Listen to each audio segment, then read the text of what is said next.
Olá, gente, tudo bem? Eu me chamo Raíssa Estela, eu sou militante da área de Direitos Humanos de Crianças e Adolescentes e hoje eu vim bater um papo com vocês sobre o Estatuto da Criança e Adolescente.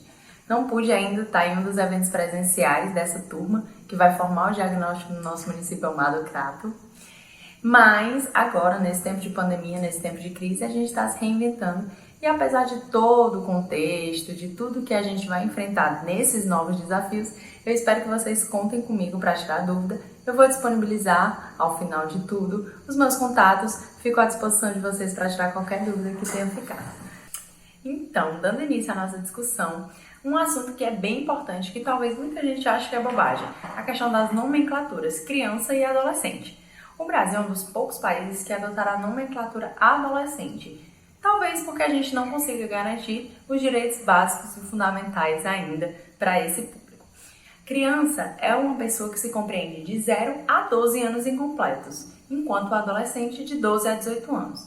Mais na frente, quando a gente for discutir sobre medidas socioeducativas, a gente vai inserir também nesse público o jovem, que é de 18 a 21 anos.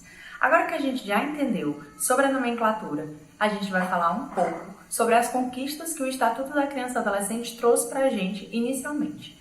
Antigamente, a gente tinha o Código de Menores. Nesse código, a gente entendia que criança e adolescente era um ser que causava um desequilíbrio social. O Estado, ele tinha muita interferência na criação dessas crianças e desses adolescentes.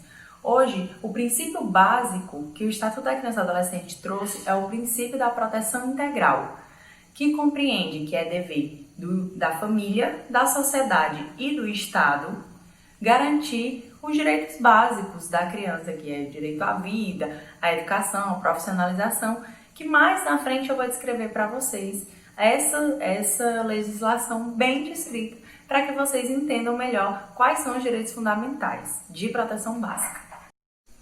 A segunda, e talvez a maior conquista que o Estatuto da Criança e do Adolescente trouxe para a gente, foi a criança e o adolescente como prioridade absoluta. Mas o que isso quer dizer? A criança e o adolescente como prioridade absoluta tem alguns pontos que eu vou descrever para vocês e exemplificar para ficar mais fácil de vocês entenderem. Que a garantia da prioridade, ela compreende alguns itens e eu separei para vocês e vou passar aqui no próximo slide que vocês vão visualizar. A primazia de receber proteção e socorro em qualquer circunstância e a precedência do atendimento nos serviços públicos ou serviços de relevância pública. O que isso quer dizer? Ficou confuso, não entendi bem e eu vou dar um exemplo. Você chega no serviço de saúde e você é criança ou adolescente. Você é obrigatoriamente uma prioridade de atendimento. Há casos e casos. Existe alguém com risco iminente à vida, ou seja, está entre a vida e a morte, como a gente fala popularmente. Ela automaticamente se transforma em prioridade. Mas não tendo casos específicos assim, a prioridade sempre vai ser a criança e o adolescente.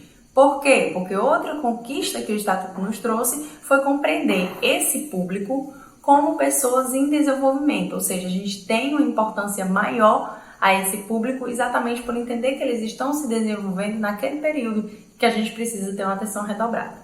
Outra coisa que a gente precisa muito entender, bater nessa tecla e lutar por essa garantia de direito, que ainda nos é bastante negada, é a preferência na formulação e execução de políticas sociais públicas e a destinação privilegiada de recursos. Hoje em dia é a maior dificuldade que a gente encontra e um dos maiores retrocessos que a gente enfrenta atualmente. No Estatuto, a gente garante um exemplo. Aí no Crato vocês têm um bairro, uma localidade, que existem mães que necessitam sair para trabalhar, geralmente mães solo, essas mães que vivem em uma situação de vulnerabilidade social, elas precisam sair para trabalhar. Existem 2 projetos na Câmara de Vereadores do Crato. O primeiro é a construção de uma creche e o segundo é a pavimentação de uma rua, saneamento básico, algo do tipo. Os 2 projetos são igualmente importantes para aquela comunidade, mas o que merece maior atenção é aquele que prioritariamente vai beneficiar diretamente a criança e o adolescente. No caso, a construção da creche, porque ela beneficia e dá o direito à criança e ao adolescente à educação, à convivência familiar e comunitária e outros diversos direitos que a gente vai discutir nos próximos slides. E falar em direito sempre nos traz algumas polêmicas, e aí eu vou colocar para vocês um clichê. Vocês que vão agora entrar nesse período de falar sobre direitos humanos de crianças e adolescentes o tempo todo, Vocês vão se deparar o tempo todo com pessoas falando: ah, mas vocês só falam que criança tem direito e os deveres. E aí eu vou abrir uma questão para vocês. Clichê. Quem acha que é dever da criança o estudo? Muita gente acha. Antes de contextualizar tudo isso, a gente acha. Mas, num país que nega direitos o tempo todo, será mesmo que isso é um dever? Se fosse um dever, talvez todos tivessem feito. Talvez todos fossem realmente obrigados. Mas não, as crianças das comunidades periféricas em específico, crianças de populações mais carentes, elas têm esse direito negado o tempo todo. Então, estudar, a educação não é um dever, a educação é um direito. Talvez seja dever para as populações de classe mais alta. Para as populações periféricas ainda é um direito e ele é negado o tempo todo. Então, quando as pessoas colocarem pra gente que a gente só fala dos direitos, a gente levanta essa bandeira.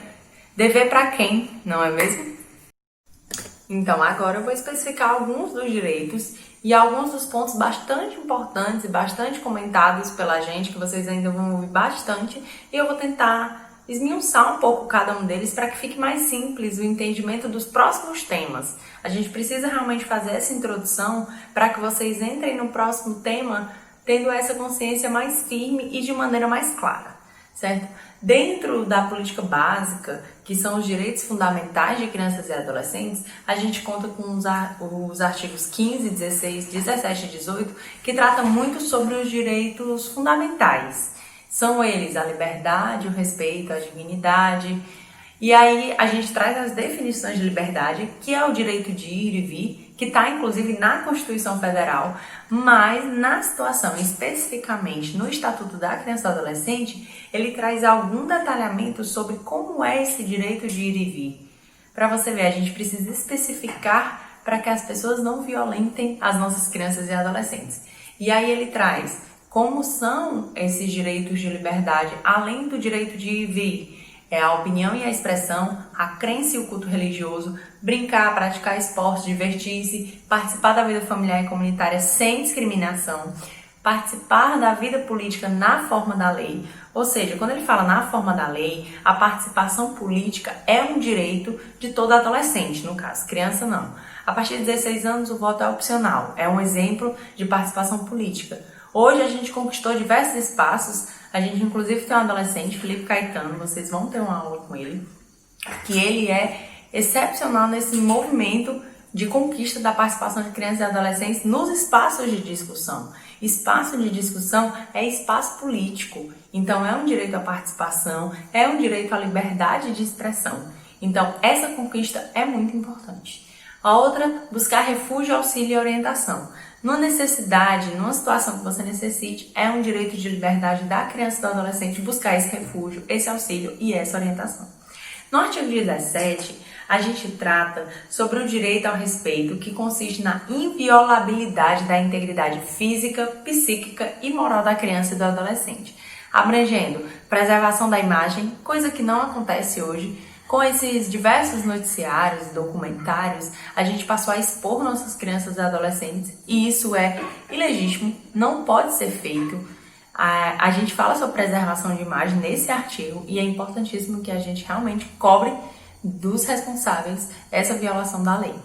Da identidade, da autonomia, dos valores, ideais e crenças, dos espaços e objetos pessoais. Quando a gente fala sobre respeito e integridade física, psicológica e moral, a gente trata especificamente, não especificamente, mas mais particularmente da família e da sociedade, que são pessoas que cometem essa violência o tempo todo, talvez até por uma estruturação social nossa, cultural, e que a gente precisa se trabalhar para realmente derrubar isso.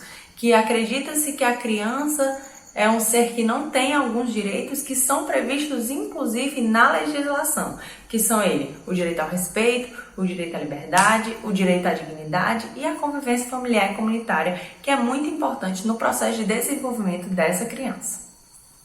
No artigo 18, a gente cita que é dever de todos velar pela dignidade da criança e do adolescente, pondo-os a salvo de qualquer tratamento desumano, violento, aterrorizante, vexatório ou constrangedor. Coisa que a gente vê acontecer o tempo todo.